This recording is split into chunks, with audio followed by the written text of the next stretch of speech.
Hello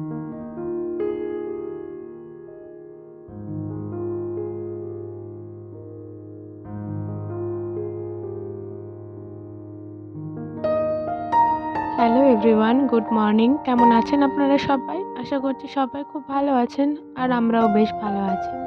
আমার আরও একটি নতুন ব্লগে আপনাদের সবাইকে স্বাগত জানাই। আজ বুধবার আর এখন 8:30 মতো বাজে। আর এখন থেকেই আমি আমার আজকের ব্লগটি শুরু করছি। আজকে একটু দেরি করেই ওঠা হয়েছে, যেহেতু আজকেই আমি শ্বশুরবাড়ি চলে যাব। তো মনটাও একটু খারাপ, মায়েরও মন খারাপ। তো সেই মন খারাপ নিয়েই কাজকর্ম হচ্ছে। তো এবারে ধরুন মা, শ্বশুরবাড়ির মাও তো মন খারাপ করছে। তো কতদিন এখানে থাকবো, তাই না? তো সেই হিসেবেই বেশি করে চলে যাচ্ছি। আর আমাদের বাড়িতে একটু কাজও রয়েছে, তো সেজন্যই।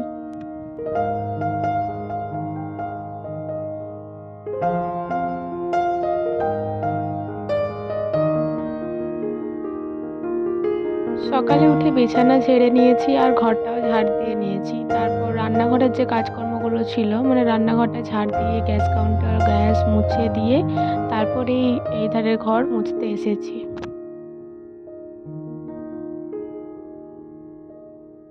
আজকে যেহেতু ভাইয়ের 10টার থেকে এক্সাম ছিল, সোনামুখীতে এক্সাম হচ্ছে, তো ও 7টার সময় আজকে বেরিয়ে গেছে, 7:30টার সময়।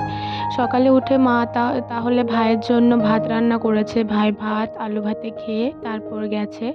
আর মা তারপরে অনেকগুলোই চাল পাছুড়ে নিয়েছে, যেগুলো মা মনে হয় চাল নোনাবে যতদূর সম্ভব।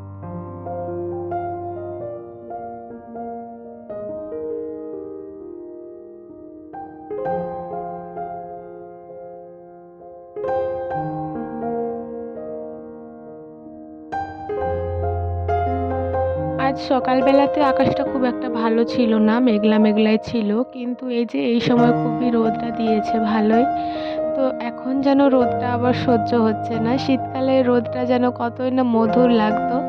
আর এখন এই গ্রীষ্মকালে রোদটা সত্যিই সহ্য হচ্ছে না। সকালে রোদটা যদিও বা ভালো লাগছে, কিন্তু একটু বেলা করে যখন রোদটা দেখছি তখন একদম বিরক্তি লাগছে।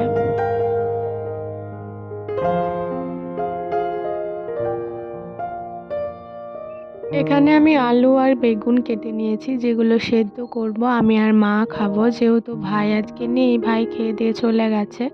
অল্প ভাত রয়েছে, কিন্তু মা সেটি খাবে। তো আমি এখানে আলু বেগুন আর অল্প লবণ দিয়ে সেদ্ধ করতে দিয়ে দিলাম।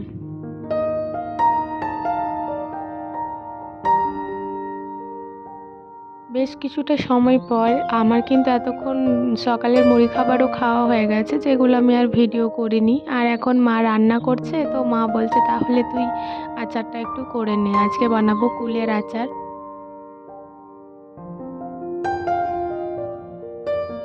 প্রথমেই গ্যাসটা অন করে এখানে আমি সর্ষের তেল দিয়ে দিয়েছি। তারপর এই যে শুকনো লঙ্কাগুলো দিয়ে দিয়েছি 4 থেকে 5টা মতো।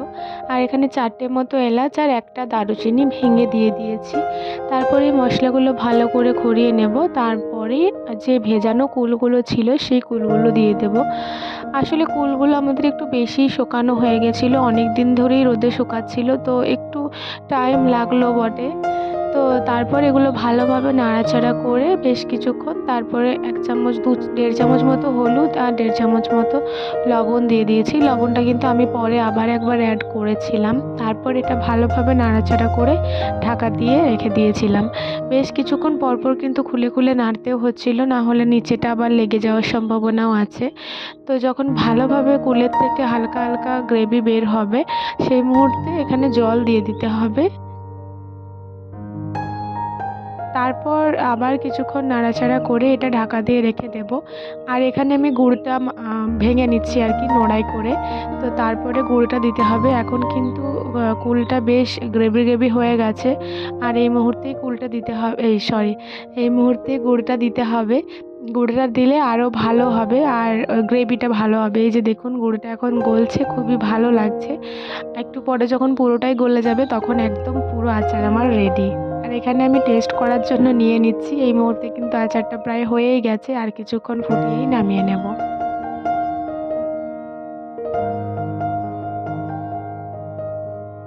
এখানে বেশ কিছুটা সময় পর এখন আমার স্নান হয়ে গেছে আর আমি দুপুরের খাবারও খেয়ে নিয়েছি। তারপর এই রুমে এলাম, দিয়ে পরে একটু জল খেয়ে নিলাম, ওই রান্নাঘরে আর জল খাওয়া হয়নি। তারপর ভাবলাম ব্যাগটা গুছিয়ে নিই, আর এখানে ভাইয়ের ব্যাগটাতেই আমি নিয়ে নিচ্ছি, আমার ব্যাগটা নিয়ে যেহেতু ভাই এক্সাম দিতে গেছে। তো এই যে দেখুন আমার এটা আগে প্রথমে এটা আমারই ব্যাগ ছিল, তো আমার ব্যাগে মায়ের এই ছবিটা ছিল, মা আর বাবার। তো এই ছবিটাই একবার দেখলাম, পুরনো স্মৃতি, বেশ ভালো লাগলো। তারপর এখানে মা বাবা আর আমি শুয়ে পড়েছিলাম। এখন প্রায় 4:30-5টা মতো বাজে, আর আমি রেডি হয়ে গেছি শ্বশুরবাড়ি যাওয়ার জন্য। আর এখানে আমি ঠাকুরকে প্রণাম করে নিচ্ছি, তারপর মাকেও প্রণাম করে নেব। প্রথমে কিন্তু বাবাই আমাকে দিতে যাবে বলেছিল, তো বাবা এখানে জামা পরছিল, রেডি হচ্ছিল। তারপর আবার বাবার গাড়ি থেকে কল এসেছিল, তো বাবা সেজন্য দিতে যেতে পারেনি, আমাকে ভাই দিতে গিয়েছিল।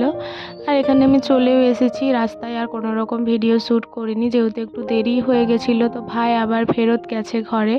তো এখানে প্রথমেই আমি মিষ্টিগুলো রেখে দিলাম, তারপর এখানটাও একটু ভাবলাম পরিষ্কার করে নিই, যেহেতু অনেক দিন ধরেই আমি বাড়িতে নেই, তো এখানটা একটু ধুলো হয়ে গেছে। আর তারপর এখানটা একটু কলিং দিয়ে ভালো করে মুছে যে জিনিসপত্রগুলো রাখার ওগুলো আমি রেখে দিলাম। আপনারা যদি আমার এই জুয়েলারি কালেকশনগুলো দেখতে চান তাহলে অবশ্যই কমেন্ট করবেন, আমি একদিন সময় করে দেখাবো। তো এখানে আমি সমস্ত জুয়েলারিগুলো রেখে দিচ্ছি, একদিন অবশ্যই এখানে কী কী থাকে আমার ওটার আমি ট্যুর দেবো, আপনারা কমেন্ট করবেন।